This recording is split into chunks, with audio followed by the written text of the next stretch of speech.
आज ये बड़ा विलक्षण अवसर है। इतने पत्रकार एक साथ इकट्ठा होकर किसी समस्या पर विचार कर रहे हैं। इसी प्रेस क्लब में यही प्रश्न जिस पर हम विचार कर रहे हैं, ये बड़ी मजबूती से उठा था 1977। शायद वो दिन 28 जून का था। 26 जून को इमरजेंसी घोषित हुई थी और 28 जून को इससे भी बड़ी संख्या में हम लोग यहाँ इकट्ठा हुए। कुलदीप नैयर जी ने वो सभा बुलाई। सारे भाषणों के बाद जब कुलदीप जी ने रजिस्टर आगे रखा और कहा कि जो लोग भी आपातकाल का विरोध करते हैं वो इस पर दस्तखत करें, तो आधे से ज्यादा हॉल खाली हो, लोग भाग गए। तब सबसे पहले 2 दस्तखत मैंने और प्रभाष जोशी ने। आज उसके बाद फिर उसी तरह की सभा यहाँ आयोजित हुई।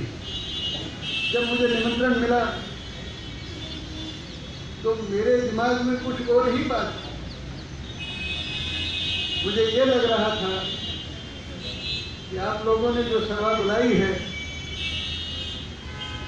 वो कोई पत्रकारिता पर बड़ा खतरा होने का अनुमान लगाकर आपने बुलाई। लेकिन आज यहाँ इतने अच्छे भाषण सुने, इतने रचनात्मक सुझाव राम बहादुर राय जी ने दिए और मित्रों ने जो बातें कही कि मेरा वो डर, वो मेरा भय, वो शंका मेरे मन से निकल। जो कि देश में एक प्रचार ये भी हो रहा, तो धनिक हुआ। डमरिया जी ने भी कहा, एनके सिंह साहब ने भी कहा, गुप्ता जी ने भी कहा, ये डर सा पैदा हो रहा है कि देश में कहीं फिर से आपातकाल ना आ जाए। लेकिन आपको मैं ये कहता हूं कि किसी नेता की हिम्मत नहीं है कि देश में दोबारा वो हरकत करे जो श्रीमती इंदिरा गांधी ने की। हिम्मत नहीं।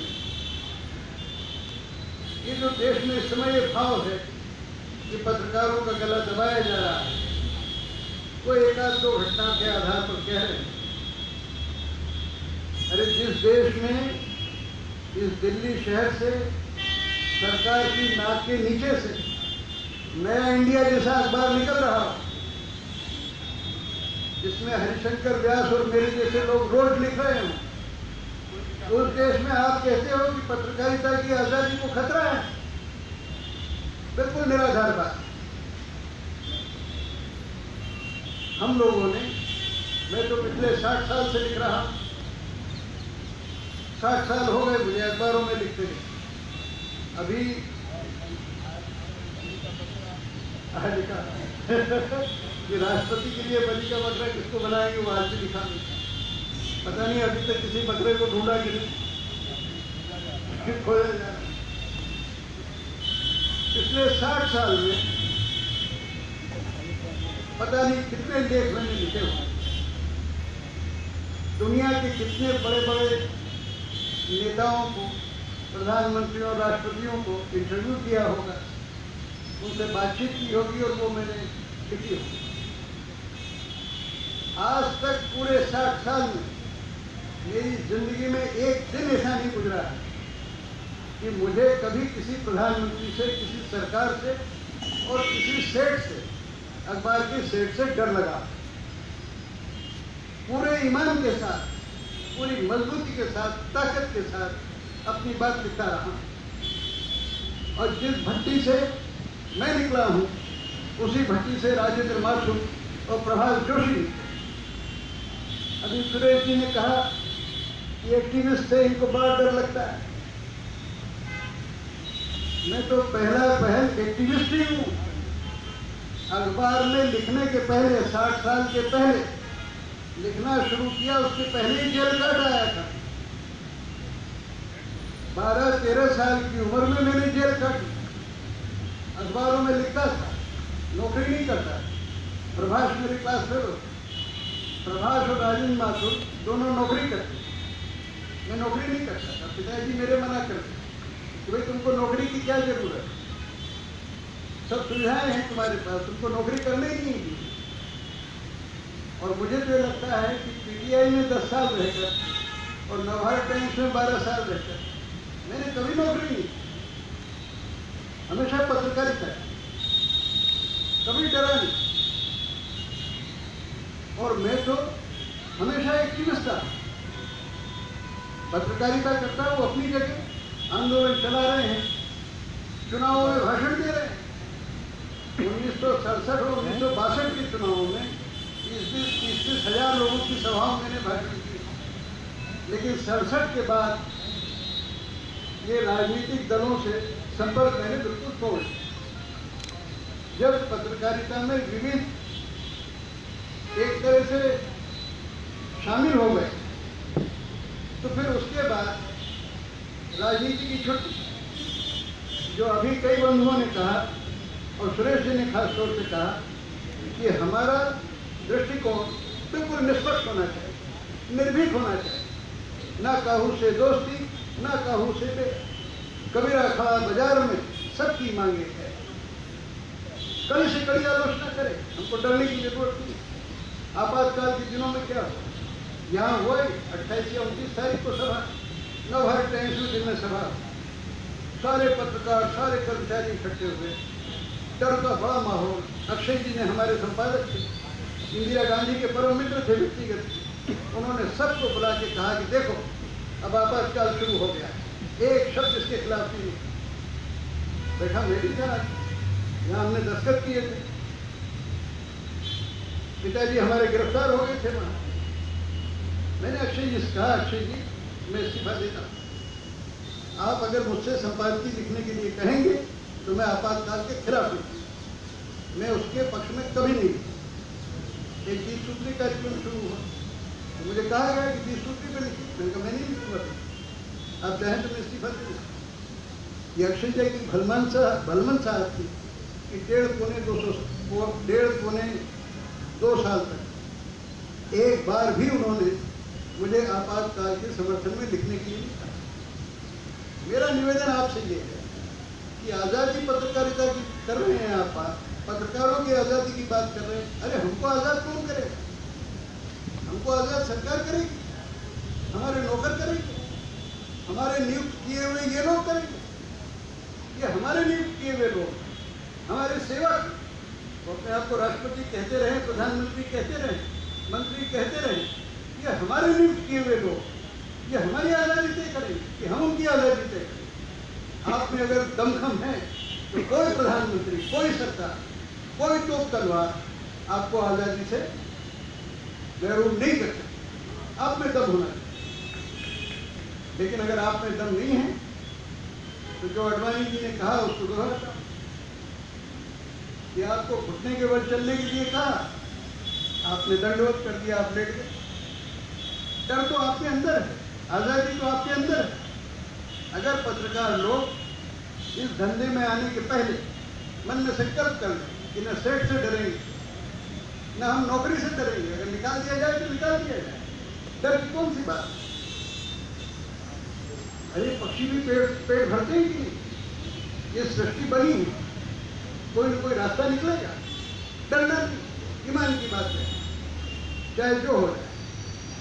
जहाँ तक दूसरे कानूनों वगैरह की बात है, नियम कायदों की बात है, वो जब सरकार बनाती है तो हम लोग डट के विरोध करते हैं। राजीव गांधी ने जब मानहानि का कानून बनाया तो आप देखें कि नवभारत टाइम्स में सबसे पहले मैंने लिखा उसके साथ, यहाँ प्रदर्शन हुए इंडिया गेट पर, हम गए सबसे पहले, किसने हमको रोका? मुझे तो आज तक कभी किसी ने रोका नहीं, किसी की हिम्मत नहीं हुई, ना अखबार के सेठ ने कहा, न किसी नेता की इतनी हिम्मत पड़ी। आप सब नौजवान पत्रकारों से मैं कहता हूँ कि हिम्मत रखिए, मजबूती रखिए। आपको 1976 की एक बात कहता हूँ कि 1976 2 अप्रैल की बात, एक पत्रकारिता ग्रंथ मैंने तैयार किया, 1300 पृष्ठ का ग्रंथ, हिंदी का इतना बड़ा ग्रंथ था कि कमलापति जी त्रिपाठी ने भूमिका में लिखा, न भूतो न भविष्य, कि पिछले 250 साल में ऐसा हिंदी पत्रकारिता में ग्रंथ निकला नहीं है और आगे भी क्या निकलेगा। जब उसका विमोचन हुआ तो इंदिरा गांधी को मैंने नहीं बुलाया, प्रधानमंत्री थी, राष्ट्रपति भवन में कार्यक्रम, पूरे देश के कम से कम 40 अखबारों के प्रधान संपादक वहाँ आए। अक्षय जी ने मुझसे कहा कि इंदिरा जी को नहीं बुला रहे। मैंने कहा मैं तो बुलाऊंगा, और अगर आपने बुला लिया, आप प्रधान संपादक और उस ग्रंथ उन्हीं के 60 पूर्ति के अवसर पर ग्रंथ निकला था, मैंने कहा आपने बुला लिया उनको तो मैं मंच पर नहीं बैठूंगा, बल्कि मैं आऊँगा नहीं अगर वो आएंगे। और वही हुआ, इंदिरा जी को नहीं बुलाया गया, राष्ट्रपति थे, उपराष्ट्रपति थे, जगजीवन बाबू थे, सारे मंत्री लोग, पूरे देश के संपादक लोग थे, इंदिरा जी नहीं थी। क्या बिगाड़ दिया उन्होंने मेरा? कोई किसी का कुछ बिगाड़ नहीं सकता, अंदर हिम्मत होनी चाहिए। इमरजेंसी के दौरान रायपुर में विद्याचरण जी शुक्ला इंफॉर्मेशन मिनिस्टर, सारे अखबारों के मालिक जाके दंडवत करते थे उनका। रायपुर यूनिवर्सिटी में भाषण हुआ इमरजेंसी के दौरान, उनकी उपस्थिति में मैंने उनकी आलोचना की।